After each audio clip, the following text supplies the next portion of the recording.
So once again, welcome, ladies and gentlemen. My name is Lilian Mutengu. I lead on the Public Engagement with Science program. Usually when we issue grant calls for proposals, we provide an opportunity to potential applicants to join a webinar and get to hear more about the grant call, ask questions, and hopefully we are able to respond with as much clarity as possible to guide in your application process. So this webinar is basically to give all of you an opportunity to really delve a little deeper into what we mean by public engagement with science, what we expect or hope that competitive proposals will look like, and have my colleagues join me to give you an overview on each of the areas that they lead on to enable you submit, applications that are going to be competitive and that are going to meet our eligibility criteria.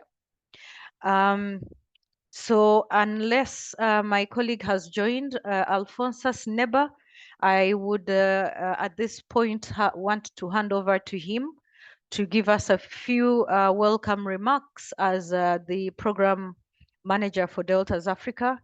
Colleagues, have we been joined by Alphonsus yet? Thank you very much, Lillian. And my apologies for joining late. I had been on another link together with at least one other person. So luckily, Susan guided us back to the Zoom link. So I would like to take a moment to welcome all those who have been able to join the webinar. It demonstrates to us that you're very, very keen in working with us to prepare yourselves as better scientists. And I think we are truly grateful. So let this webinar provide an opportunity for you to ask all the questions that you may have, engage with us, and ensure that you submit a winning proposal, because that's going to be very, very, provide a defining moment for you as you complete your master's or PhDs or whatever degree you're doing under the DELTAS Africa program. So let me pause here a bit and then just give you maybe 2 or 3 minutes speech on what DELTAS Africa is all about. Well, DELTAS stands for Developing Excellence in Leadership, Training, and Science in Africa. It's a program that has been funded since 2015 by Wellcome and the FCDO. It's a flagship program of the SFA for Africa Foundation, which is designed to build a critical mass of globally competitive researchers and young scientists who will define a locally relevant research agenda for the continent and run with it in order to inform policy and actually improve development on the continent. It has 4 key strategic pillars. I'll just put them simply. One is to strengthen research training. The other one is to improve the quality of research. The next one is to improve the environment in which research is done under the DELTAS Africa program. And then the third one is scientific citizenship, under which we have public engagement for science. We believe very strongly that research programs that are modeled around these 4 pillars will eventually lead to a crop of scientists who are globally competitive, who would lead research on the continent. And therefore, under this particular program, we also launched the public engagements for science grants, or community engagement grants, as part of the training program for DELTAS Africa, and as part of strengthening research, research under the DELTAS, and also strengthening research quality. So by the time you compete and you win the grant, you strengthen yourself and you become a better scientist who is able to engage with the community and ensure that whatever research that you produce within your substantive research area, you are able to communicate it and also learn from the other non-science publics on the continent. So good luck as you listen to us and engage with us, and good luck, and hope that you will all receive the grants from the SFA Foundation based on your hard work and the feedback you get from us during this webinar. Thank you very much. Thank you very much, Alphonsus. for those remarks. Before we proceed, I would just quickly like to alert all participants on the webinar that this webinar is going to be recorded. And this is purely to ensure that we have an audit trail, but also of having conducted and provided as much information as we possibly can to facilitate a seamless application process, but also to ensure that as we document our processes, we are actually rightly capturing or accurately, capturing the proceedings of this webinar. So if you have any objection or reservations, please kindly side chat my colleague John Njogu, so that we take note of this. Otherwise, we can proceed to record. So going straight into what public engagement with science is. Can we get to the next next slide, please? We would like to start briefly by talking about who we are as SFA Foundation. We pride in ourselves for being a Pan-African non-profit public charitable organization, and we exist primarily to support, strengthen, and promote science and innovation in Africa. So we are here, or we exist really to catalyze and strengthen Africa's science and innovation ecosystems to respond to Africa's sustainable development challenges. So next, please. So in our work, we work across a lot of areas. That's why we refer to our work as strengthening the research, but also the research ecosystem. And one of the ways that we do this is by trying to ensure that our science and our researchers, the partners that we work with, really involve and engage people or non-scientists in the work that we do. So one of the programs that we deliver or we build to address this area is public engagement with science. There's always been a challenge when we talk about public engagement with science. Different people struggle to really understand what is public engagement really about. You will hear a lot of people use different terms or different names. Some people refer to it as community engagement, others refer to it as outreach, others will refer to it as public engagement or public involvement.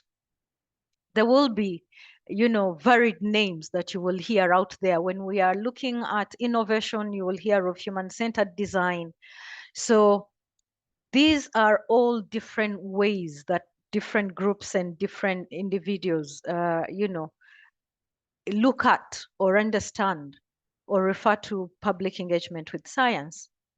But in all this, it gives us the appreciation that this field of practice is really a very dynamic field of practice. We do not have any particular single or simple definition, but we know that there are certain principles that really guide the way we work. Some of the issues that are really cross-cutting is that when we talk about public engagement with science or community engagement or community engagement or community outreach or the other terminologies, we know that what we're looking at is really a myriad of activities and interactions, and that these are based on context. They can be based on the science or the nature of work we are doing. They are based on the target audience, but also we design our initiatives and activities really based on our intended outcomes. Next slide, please. So in whatever we do, whether we are looking at patient involvement, people-centered research, human-centered design, we have certain cross-cutting principles. Some of these are the ones that you can see on this slide. The first is that whatever we do must be intentional. We aim to have meaningful interactions, and these interactions are between scientists and non-scientist publics.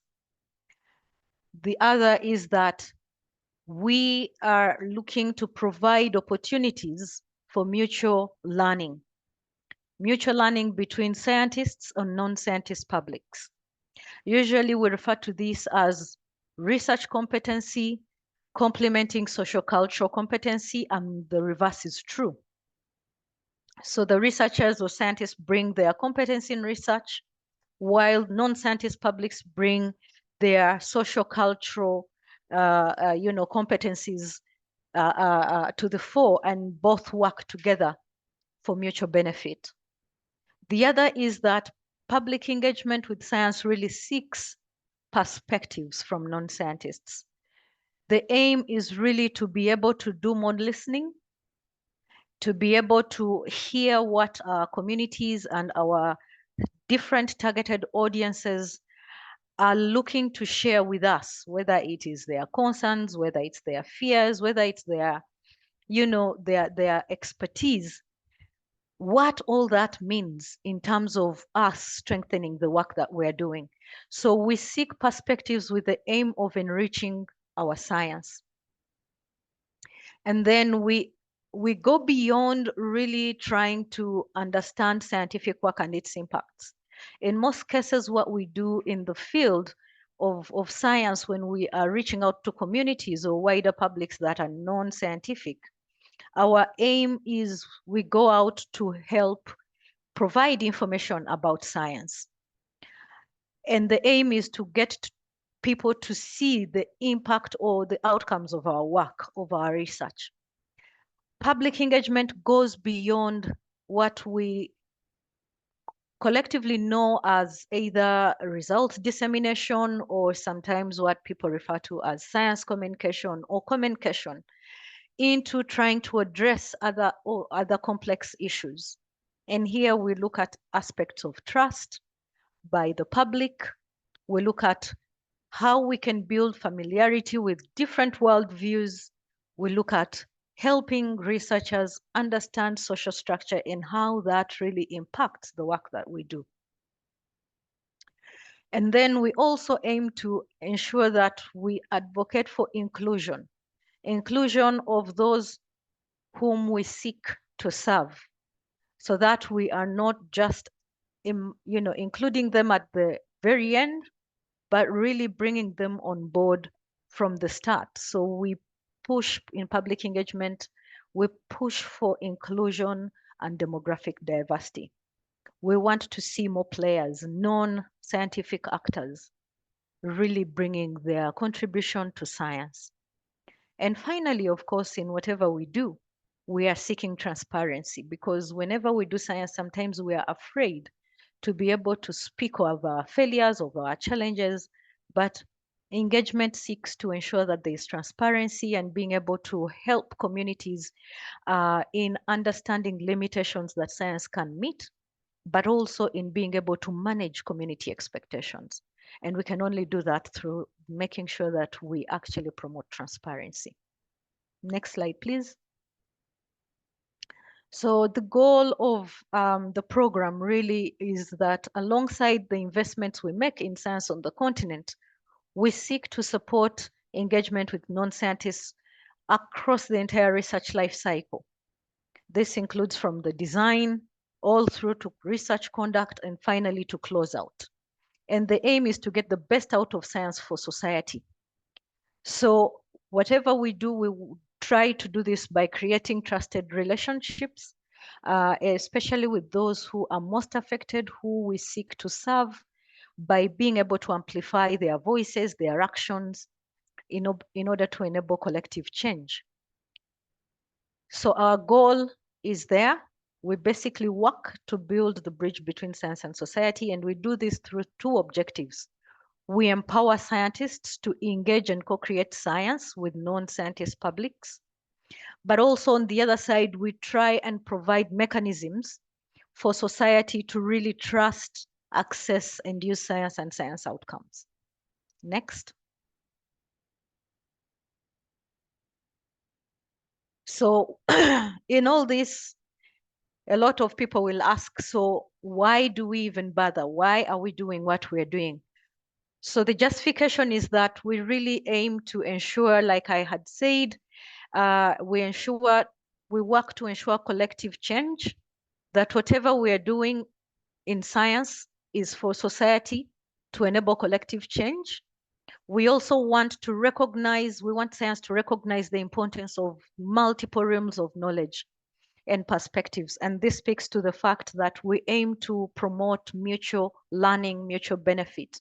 So if we're able to tap into the different wealth of knowledge that exists out there, we are able then to strengthen our scientific efforts. And then finally, of course, we try to work to achieve a symbiotic relationship between science and society that really goes beyond us providing information using a more or less educational model where we heavily view our publics, our research communities more as recipients of information or more as data sources where we just collect data from for our work. So those are the reasons why we do public engagement. One, a symbiotic relationship. The second is really to recognize the importance of multiple realms of knowledge. And finally, to ensure that we enable collective change in order for science to be able to work for society. Next.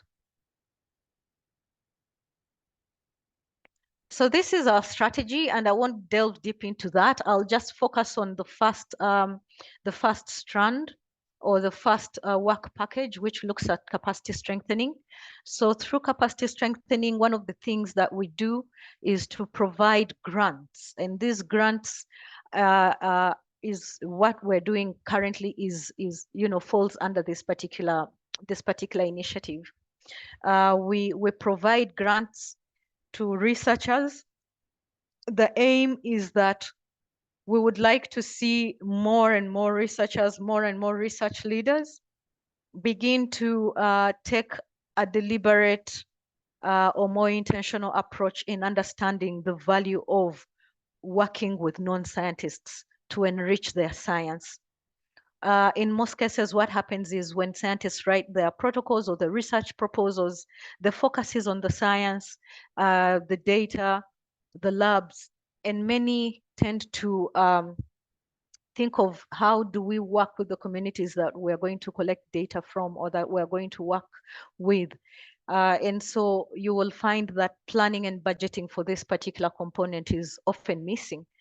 So these grants, the grant that we are, going to provide is to basically supplement the research fellowships that you're going to be implementing under DELTAS 2.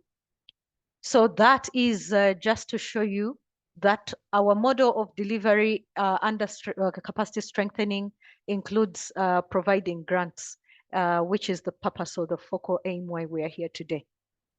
Next slide, please. So I will quickly get into this particular grant. This is referred to as the DELTAS Africa 2 Community Engagement Grant. The grant is up to a value of $600,000 US. It is already a closed call to DELTAS Africa 2 consortium members. And it is intended to be a 2-year initiative, kicking off in terms of implementation from your end, those who will be successful, July 2024 to July 2026. We're looking to award up to a maximum of $25,000 US. But this does not mean that when you're submitting your application, you have to aim for 25,000. You have to really provide a realistic budget because every application that will be submitted and deemed successful will have to undergo a budget challenge. I will leave that to my colleagues in finance. We opened this call on January 31st. Our intention is to close it March 15, allowing for at least about a month and a half or slightly less for those of you who are interested in applying. The aim of this grant, as I hinted earlier, is that we seek to enable Deltas Africa to researchers and programs build their engagement capacity. And also to really, pilot innovative projects. We know that in most cases, when people hear about engagement, there are ways that they know how to do engagement or what they deem to be engagement. We're looking and excited to hear of what kind of creative projects you can come up with that are aligned to your science fellowships. So that is mainly the aim. Our applicants or eligible applicants will be Deltas Africa 2 grantees. They will be citizens of African countries. They should be based in Africa. This call is open to PhD postdoctoral fellows. But this time around, we are also extending this opportunity to faculty. We did a similar grant. We issued a similar grant about, I think, 3 years ago. And the feedback that we received was that we should open it up beyond the PhD and postdoctoral fellows to include faculty. And so we've responded to that feedback, and we'll be hoping to see applications from faculty. And these could be supervisors over Deltas fellows, or they might not necessarily even be supervising a Deltas fellow, but part of the Deltas Africa consortia. The aim why we emphasize that they would be supervisors, or why we hope we can get supervisors of Deltas Africa 2 fellows, is that if they too can get to understand and appreciate what engagement is, then they will also be able to extend support to fellows under their supervision. And then for faculty, we expect that applicants should hold a permanent or fixed term contract in an eligible institution, and this contract must span the duration of the award. Next slide, please. So let's quickly look at what we hope to see when you submit your engagement proposals. We hope that we will see a clear purpose for why you are asking for this grant. We would like you to think about why you are doing public engagement and what you want to achieve. So this will be very, very critical in determining if we are going to even read your proposals beyond this. So please try and be as clear and concise in your purpose. Second is we need a clear target audience. Who do you want to reach? Sometimes we get too ambitious and we would like to boil the entire ocean. Please try and think very critically through your target audience. I know in most cases we want to work with different stakeholders for maximum effect, but sometimes it's best to really kind of focus your energies into areas where you will be most impactful or realize the greatest impact.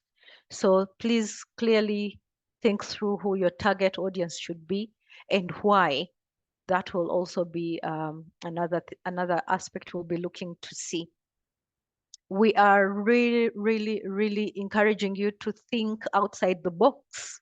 We are hoping that we will see creative, innovative ideas or projects, engagement projects beyond your conventional workshops and meetings. So please think creatively.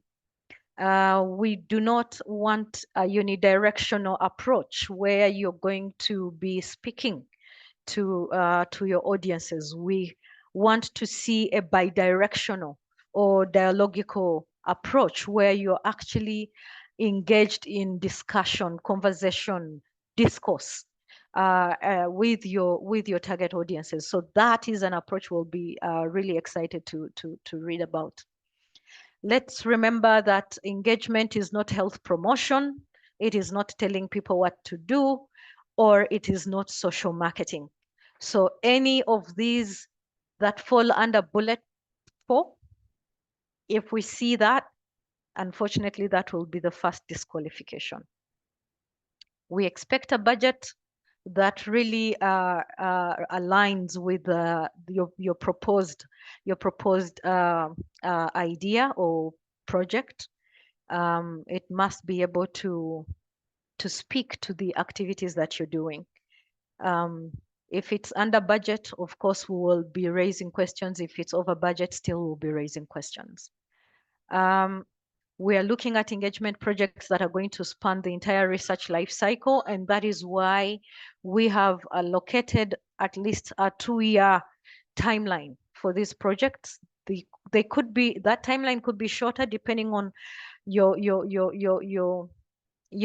thinking or your project design. But what would like to encourage is that right from the design of your scientific project or idea through to conduct and close out, we would like to see aspects of engagement with the communities that you're seeking to serve or to work with. Your project should be feasible or practical, able to be delivered within realistic timelines. And it should also be manageable based on your human capital or whoever your resources are. Next slide, please. And then we would like to see the extent to which your project would promote collaboration. And here we're looking to see who are you bringing on board to support you as you deliver this project. Do they have the skill sets? The skill set. When we were delivering this, sorry, as a pilot 3 years ago, we realized that a lot of the applicants had to do a lot of legwork or groundwork in setting up their projects, and many of them had a lot of challenges, really, making entry into a number of spaces to enable their work to start. So we are encouraging you to partner with others who you think will be able to bring contribution to you being able to seamlessly deliver on your project. So if, for instance, we know that many of you are not engagement experts, this is not your forte, but please try and identify if you are within a research program that has an engagement expert, tap into that expertise and look for guidance as you write your proposal. If you have, people who are good in submitting, projects for ethical approval, and you're unable to do this as a researcher, reach out to whoever is within your research office to support you to submit your project for ethical approval. If you're looking to work with NGOs or whoever, these are people who you can tap into and bring on board as maybe a particular resource to support you.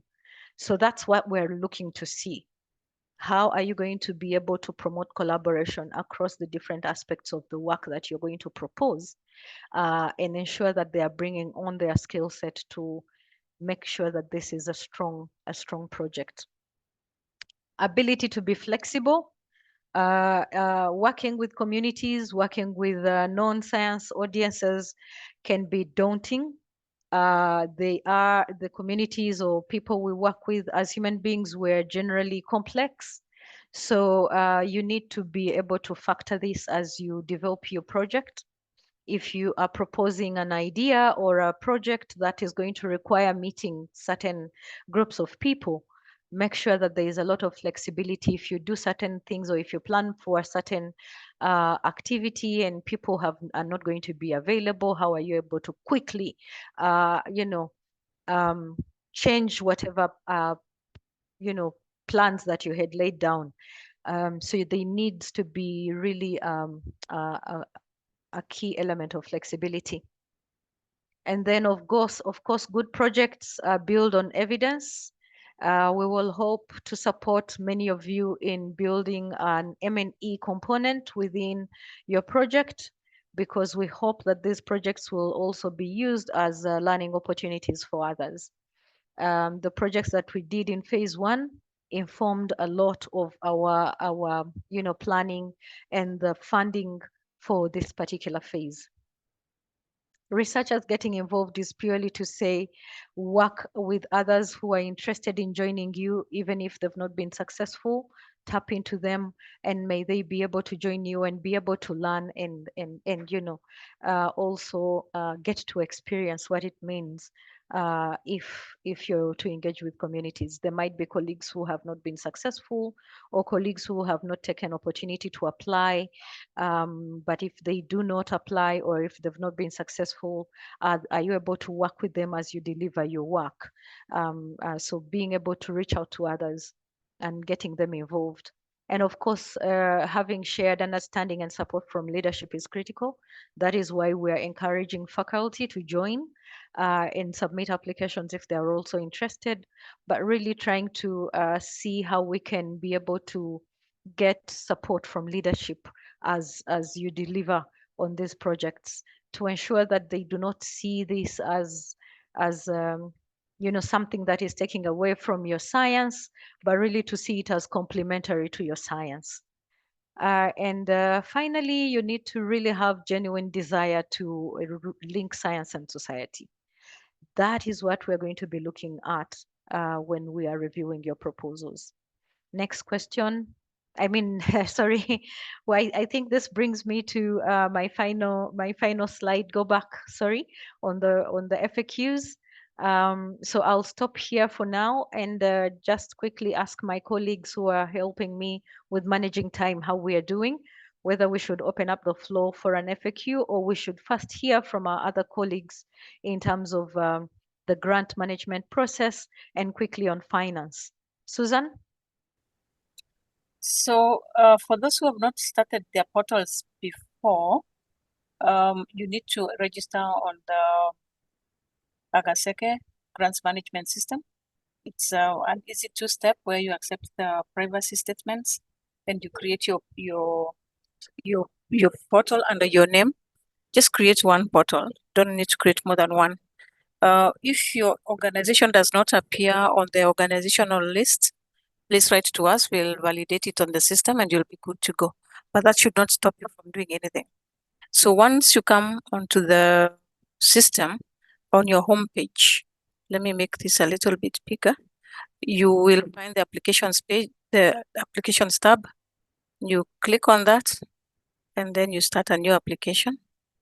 Once you click on that, you'll get a list of current applications at the SFA Foundation. You just click on the community engagement grant. There's some information here under more info, which you can click. Now it will take you to a closed website and you can read more about what Lillian has been talking about. And then you just click here to apply. The application form itself is pretty simple.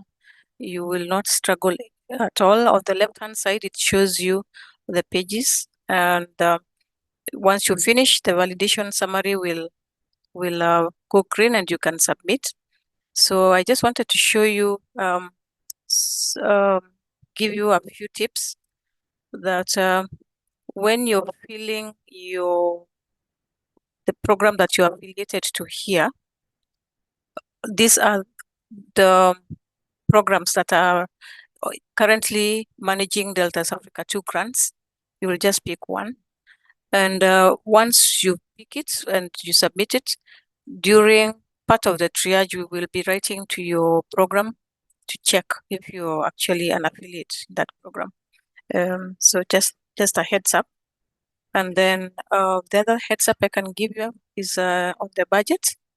I know here sometimes you get a bit of frustration because most people will not read the budget template can be downloaded by clicking here. So you will click here and start filling the budget template while it's still on the link. And then when you come back, you find that it has your your hard work on the budget has been overwritten by somebody else. So please just on 21A, download the form, fill it in, and then upload it on the next tab. So as I said, it's a very uncomplicated kind of template. And if you have any issues at all, please don't hesitate to talk to us. I'll end my summary overview of the template there, Lillian, and I'm happy to take questions after this. So, Caro, are you ready to take up after me? Okay, I think Caro is having problems with her link, so probably Okay. we can, because you had touched on some of the budget issues, Lillian, especially the ceiling, which I've also seen in the Q&A. We can proceed to the Q&A session. Mhm. Thank you Susan, very much. Oh, there is Carol. you can hear me. Yes, please. So for the budget guidelines from us, it's very brief. Would like to draw attention to some of the categories that we have on our budget. We'll be having the eligible budget categories. We have the personnel costs. We have travel costs. Travel cost will include accommodation, airfare, which should be economy class, ground transfers, meals and visas. And then we'll have another budget category for other research costs and materials and consumables, which are directly related to this award. And of this, there will be up to a 15% indirect cost recovery, which will be calculated as a percentage of the total direct costs. But for the budget guidelines, I would like to draw attention to the ineligible expenses. One of the ineligible expenses is the conference attendance fees. The other one is capital cost and equipment. We do not expect that any purchases will be taking place under this award. And then there is per diem and any other unaccounted for costs. And I think unless there will be any question as pertaining the budget guidelines, that's all from me. Back to you, Lillian.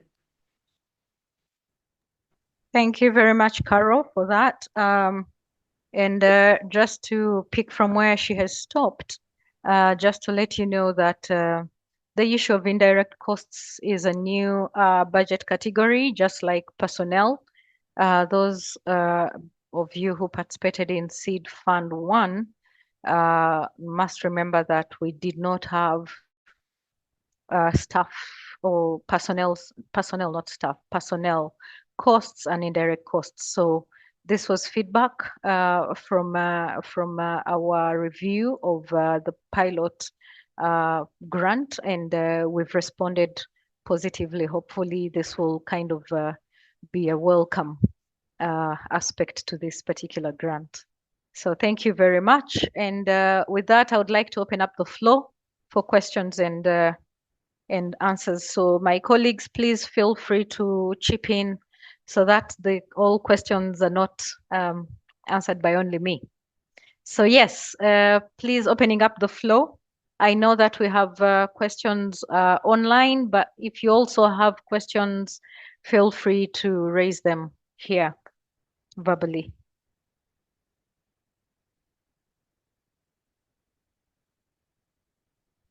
Maybe as people try to think through, I will go through some of them. Some members are asking if we will share slides. Yes, we will share slides. I can see here, could you clarify the maximum amount that could be awarded on this grant? Maximum is $25,000 US. And then we have another question here. Scientists within network, but not currently supervisors, e.g. those on pathway to independence able to apply. We have many scientists who do not fall under bracket of current supervisor or fellow. Yes, we are opening up to faculty. They might not necessarily be supervisors. The reason we had said supervisors is because we thought, okay, if we have faculty who are supervisors apply, then it will make life a lot easier for the other early career researchers at PhD and postdoctoral level. So I think we are open to that. The thing is to have really competitive proposals from them. And then assume indirectly supported fellows under the network can also apply. That is those that do not receive direct DELTA stipend support, but are active fellows in the network.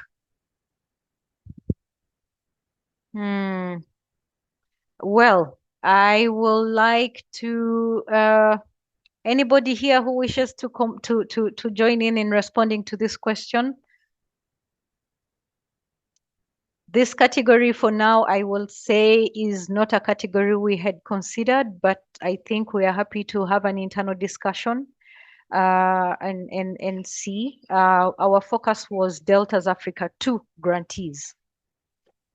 So maybe if I get clarity from the person who has sent this, are you referring to the fact that these are not current fellows active in DELTAS Africa 2? If they are not active in DELTAS Africa 2, then unfortunately they will not qualify to apply. Thanks for this initiative. We understand that the deadline is March 15th. Yes, we had initially set this to February 29th. But because we had a few technical glitches, we felt that we would need to extend this to give opportunity to those who had incurred challenges to proceed and apply. And that's why we extended the deadline to March 15. Somebody is saying they're a senior lecturer at a university in Uganda. Are they eligible for the call? If you are part of DELTAS Africa 2, yes, you are eligible because you are faculty.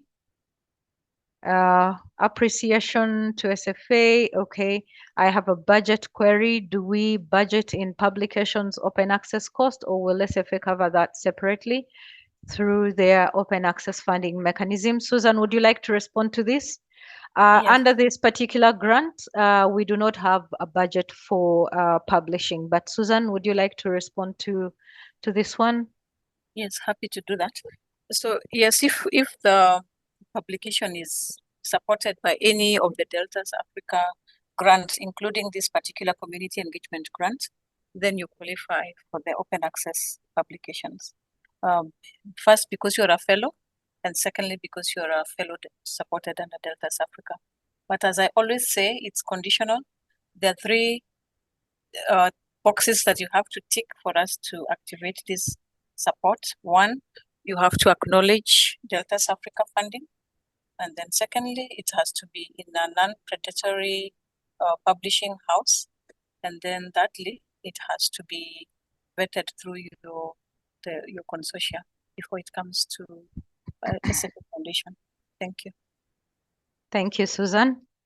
Another question here is collaboration between academia and practitioners or policymakers such as government departments or NGOs acceptable? The collaboration in terms of work that you're going to deliver, if these people are bringing a particular skill set to support you in delivering your project, yes.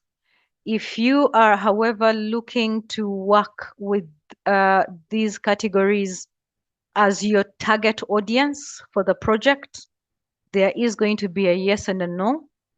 NGOs are acceptable provided they are directly linked to the community or research community where you're going to conduct your work. We are not supporting policy engagement because we have a separate docket that responds to that. This particular grant is looking to support engagement with research communities, particularly those that are barely engaged when we do research. We're looking at ordinary is citizens. In Kenya, we would say ordinary mwananchi. In Uganda, we would say omuntu wa bulijjo wa wansi. I don't know how the others would refer to these ordinary citizens, but there is this category that we seek to always serve, that we barely ever engage, besides engaging them when we are recruiting them to participate in our studies. Now, this grant is seeking to really encourage engagement with the grassroots populations, grassroots communities. If you have NGOs that actually work with some of these groups and you want to be able to reach those groups, working with these NGOs, that is acceptable. So for now, that is how far I will stop. I'm not sure about the term practitioners. If you're referring to health workers, I'm not so sure about that. I guess we'll need clarity on that. Capacity Lillian? building, yes, please. We have 8 minutes. Okay. The number of questions here, I'm not sure if we have any hands raised. Do we have any hands raised? Yes, we have two. Okay. One hand. Let's take a hand. Omot Hadi, kindly unmute. Okay. Okay, yeah. Good afternoon, everybody. Thank you for this opportunity. I just want to find out concerning the budget aspects. You know, there are some grants that will say maybe personnel costs should be 20% of the total. This particular aspect of the budget should be a certain percentage. So I don't know whether for this call that also obtains. Maybe the different aspects of the budget have a specific percentages of the total allocated to them. Carol, can you respond to that quickly? For the budget, we don't have specific amounts for the different categories, save for the indirect costs, which is capped at 15% of the total direct costs. Mm-hmm. And also, we're happy, I think, to share the budget template. Someone is asking if they can view the budget template and categories. Carol or Susan? Yes, so I have seen also the question that someone is not able to click and download the budget template. We'll check on that. So the budget, once you download the budget templates, the categories are listed there. I'm not very sure if probably we can also put one on the website. We can check on this, Lillian, after this call. Can just put the budget template as part of the resources that applicants can use. Okay. Then we have here, would you consider discussions with policymakers as public engagement with science? Policymakers definitely are part of our stakeholders, but for this particular engagement grant, this particular category will not be supported. We hope to continue to mobilize resources that would enable us to issue grants that really focus on engaging with policymakers. I would like to stop here for now. We can't respond to every question, unfortunately. As you have heard, we have very little time left. What we promise to do, though, is that we will go through each and every question, and we will be submitting responses. I would like to defer to my colleague, Susan, to be able to let us know how best we can be able to respond to participants who have not had their questions responded to during this webinar. Yeah, so we will download all these questions after the webinar, and then we shall provide written answers and provide that as a resource on the website. So the other thing that you can do is to write to the help desk email, and John Njogu will give you the details of the email. You can also utilize that at any point. Please don't write to info@science for Africa. Don't write to policy. Don't write to anything else. Especially for this call, write to the email that John Njogu is going to put it. Can you put it on there? Yes, great. Let's put it on the chat. So write to that and you'll always get answered within working hours and working days. Thank you. We still have a few more minutes, so I'll try and attempt to respond to a few more questions as we get to the top of the hour. There is a question here. Will there be a second call since some DELTAS consortia are still recruiting PhD and postdoc fellows? We did have the discussion internally. We are considering this option, so we will definitely be getting back to you with a definite answer on this. Yes, please, there is a hand. Rusty, you can ask your question. Keep it short, kindly.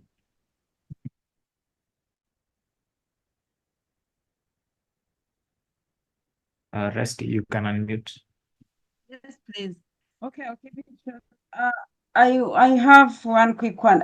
I'm still struggling to understand who qualifies and who does not qualify. I don't know, for instance, would Makerere University be part of this Delta too or not? You had the question? Hello? Yes, we can hear you, Rusty. You are asking. You had that question. Yes, you are asking about. Yeah, if Makerere is part. Because even within the portal application portal, there is where you asked to choose the If Delta Africa 2 program you are affiliated to. There was that where you have to select, and I am lost on what I can select. So I want to understand whether like Makerere University, faculty at Makerere University would be eligible, and what option does such a person select in the application process. And then I would also want to know whether, for instance, research focusing on children, child-focused research would be eligible. Thank you. All right, so I'll give you a short answer about the eligibility and the DELTAS consortium. So there are a number of consortium, 14 actually, in DELTAS Africa 2, and those are the ones that we are targeting. So using the hub and spoke model, each of the consortium has got a number of institutions. So it depends on who is actually funding your fellowship, which consortia is funding your fellowship. And you should know, because then they would have recruited you, and you'd have applied, and they would have recruited you, and they would, or you'd be a supervisor with a contract with them. So I cannot give you specifics on whether Makerere qualifies or not, unless I'm very sure which consortium you are in, because Makerere could be in a number of consortia, more than one consortium. So probably when you write to this email, we can guide you further. And then on read the specific area of focus you want to focus your plan, your community engagement plan on. It looks like, unfortunately, Lillian has dropped, but you can still write to the help desk, and you would be guided from there. So because we only have 1 more minute remaining, we'll pass it on to Alphonsus to wrap up the meeting, and just keep fingers crossed that Lillian will be able to reconnect to the meeting. So over to you, Alphonsus. Okay. Wow, it's been very, very engaging. We hope we have been able to provide some more light and clarity to enable you prepare very strong applications. At the Science for Africa Foundation, we thrive on excellence. So we believe that if we pursue excellence, then excellence will pursue us in return. I think this is a culture that we've built over the years. And I believe that as fellows and lecturers and researchers, if you pursue excellence in everything that you do in your applications, in your research work, then you're going to be very, very successful. So I bring up the concept of excellence because we really want to challenge you to think through carefully what you are going to submit for us to consider for funding. It's a highly competitive process, and we have to make this available to fellows and researchers to ensure that you are able to tease out your grant writing skills and also learn in the process when you implement this particular public engagement for science projects. So we thank you very much for your time, and we wish you all the best. Just make sure that you don't submit your applications even 1 second after the time that you have indicated that you have to submit. Thank you very much, Susan and colleagues, and thank you everyone for joining the call.